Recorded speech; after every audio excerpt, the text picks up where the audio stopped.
ఈ వీడియో ఒకసారి చూడండి. ఏజెన్సీ ప్రాంతాల్లోకి వెళ్ళి దేవుని సేవ చేస్తున్నప్పుడు ఒక సేవకురాలు వారికి కనిపించింది. ఆవిడ ఏమని సాక్ష్యం ఇస్తా ఉందో ఒకసారి మీరు వినండి. టాచి జీపీ నుంచి టాచ్ ఎక్క పెట్టారు, కత్తులు పెట్టారు, చాకులు పెడితే వస్తామని మరి నేను వెనకాల ప్రార్థన చేశాను, కన్నీటి ప్రార్థన.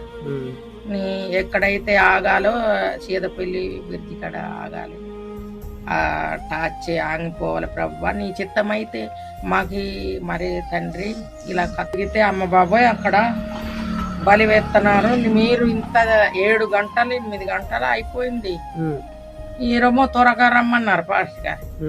రమ్మంతే మాకు ఆ రోజు అయిపోవాలి. దేవుని స్తోత్రం. దేవుడు తప్పించాడు మిమ్మల్ని. ఎలా ఉన్నారా మళ్ళీ మనుషులు? ఉన్నారు, ఇంకెంతలా ఉన్నారు, ఎలా ఉన్నారు బాబోయ్, ఇంకా మధ్య దాకా తరుముకొని వచ్చారు. ఈ చేతికాడ సంచి ఎలా పరిగెట్టను నాకే తెలియదు. ఆగిపోతే మరి దిగడానికి నొక్కుతుంది ఉంటది కదా. ఓహో, డోర్ తీసుకుని మొత్తానికి పారిపోయి వచ్చేసావు. వాళ్ళు నిన్ను వెంబడించలేదు కారులో? మళ్ళీ నుండి తప్పించుకొని దేవుని యొక్క సన్నిధిలో సజీవురాలుగా దేవునిలో కొనసాగుతుంది. కానీ ప్రియులరా, చాలా భయంకరమైన పరిస్థితులు ఇప్పటికీ కూడా కొన్ని ప్రాంతాల్లో కొనసాగుతూ ఉన్నాయి. వాటన్నిటిని బట్టి చూడండి, ఎవరు కూడా ఆ పరిస్థితుల నుంచి బయటికి రాలేకపోతున్నారు.